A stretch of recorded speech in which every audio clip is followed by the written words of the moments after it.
अस्सलाम वालेकुम। मेरा नाम डॉक्टर अख्तर फरीद सिद्दीकी है और मैं कंसल्टेंट सीनियर साइकियाट्रिस्ट हूँ। थोड़ा सा अपने बारे में बताता चलूँ कि मैंने MBBS डाउ मेडिकल यूनिवर्सिटी से किया था और उसके बाद ECFMG का एग्ज़ाम पास करने के बाद अमेरिका चला गया। वहाँ पे मैंने अडल्ट साइकियाट्री और चाइल्ड साइकियाट्री रेजिडेंसी ट्रेनिंग की और 1.5 साल कनाडा में साइकियाट्री प्रैक्टिस करता रहा। Then I came back to Pakistan और यहाँ से मैंने फेलोशिप एग्ज़ाम पास किया साइकियाट्री में FCPS और इसके बाद मैं प्रैक्टिस कर रहा हूँ साइकियाट्री एक काफ़ी बड़े हॉस्पिटल में for last more than 10 years और डिफरेंट हॉस्पिटल्स में साइकियाट्री की कंसल्टेशन करता हूँ। आज का हमारा टॉपिक जो है वो साइकियाट्रिक इलनेस यानी नफ्सियाती बीमारियों के हवाले से है कि माशरे में बहुत सारे ऐसे लोग हैं जिनको ये अवेयरनेस या शोर नहीं है नफ्सियाती बीमारियों का। तो वो लोग जो हैं इस चीज़ को एक स्टिग्मा या टैबू समझते हैं कि जनाब ये कोई आसेबी असर है या फिर ये जो है ऐसी चीज़ है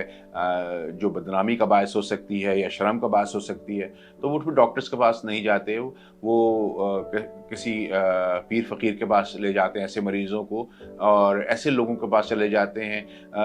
जो कि अताई होते हैं, जिनको इस मर्ज़ के बारे में इल्म नहीं होता, वो क्वालिफाइड नहीं होते इन बीमारियों के हवाले से। और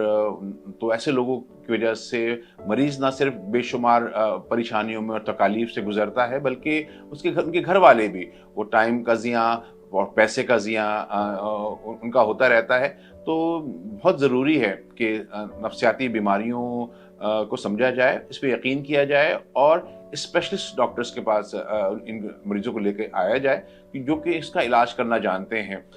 हमारे पास बहुत सारे ऐसे मरीज़ आते हैं जो कई सालों से मतलब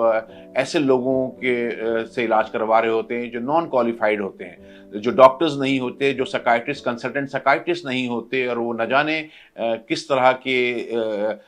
दवाओं से उनका इलाज कर रहे होते हैं, जड़ी बूटियों से इलाज कर रहे होते हैं। तो ये बहुत ही ये बात बहुत ज़रूरी है इस समझने की कि नफ्सियाती अलामतों को समझा जाए। उसमें डिप्रेशन, एंग्जाइटी है, इसमें शिज़ोफ्रेनिया है, इसमें बाइपोलर डिसऑर्डर है। इसको समझने की सबसे पहले ज़रूरी है कि अगर इंसान की नॉर्मल रूटीन जो है वो डिस्टर्ब हो जाए। कोई शख्स अगर जॉब करता था, अगर उसको अपनी जॉब पे सही तरह नहीं जा रहा, उसकी नींद और भूख जो है वो डिस्टर्ब हो गई है, उसके मिजाज में चिड़चिड़ापन और गुस्सा आ रहा है, वो लोगों से अलग थलग हो गया है, वज़न कम हो रहा है, खुशी की खबर से खुशी महसूस नहीं हो रही है, बच्चा जो है वो पढ़ाई से नहीं कर पा रहा या लोगों से दोस्तों से अलग हो गया है और उसके अंदर भी चिड़चिड़ापन गुस्सा हो गया है, या जो बड़े लोग हैं या बच्चे हैं वो आपस में अपने आप से बातें करने लगे हैं या खुद से हंसने लगे हैं या सफाई सुथराई का ख्याल नहीं करते हैं, उनकी कानों में गैबी आवाज़ें का आना या शक शुबात का होना कि लोग पीछे लगे हुए नुकसान पहुंचाना चाहते हैं, कोई इनको दिमाग को कंट्रोल कर रहा है, लोग मेरे बारे में बातें करते हैं या फिर उनके अंदर खुदकुशी के ख्यालात आते हैं या बार बार चीज़ों को रिपीट करना या बार बार हाथ धोना, तो ये या घबराहट, बेचैनी, दिल की धड़कन का तेज़ हो जाना या गैस का बनना, तो ये तमाम वो अलामतें हैं जो कि शो करती हैं कि उस शख्स के अंदर कोई ना कोई नफ्सियाती मसाइल हो रहे हैं और उसके लिए डेफिनेटली एक कंसल्टेंट साइकियाट्रिस्ट के पास आना बहुत ज़रूरी होता है और वही इन सब अलामतों का, इन सब बीमारियों का इलाज कर सकता है बनिस्बत वो शख्स नहीं जो कि नॉन क्वालिफाइड हो, जो डॉक्टर नहीं हो, जिसके पास डिग्री ना हो और जिसने साइकियाट्री को ना पढ़ा हो। तो आप लोगों से गुजारिश यही है कि प्लीज़ आप लोग इस चीज़ को स्टिग्मा, टैबू या कोई शर्म की बात ना समझेंगे। ये कोई भी शख्स बीमार हो सकता है, ज़हनी तौर पे बीमार हो सकता है, जिस्मानी तौर पे बीमार हो सकता है, उसका इलाज प्रॉपर डॉक्टर से ज़रूर करवाएं। तो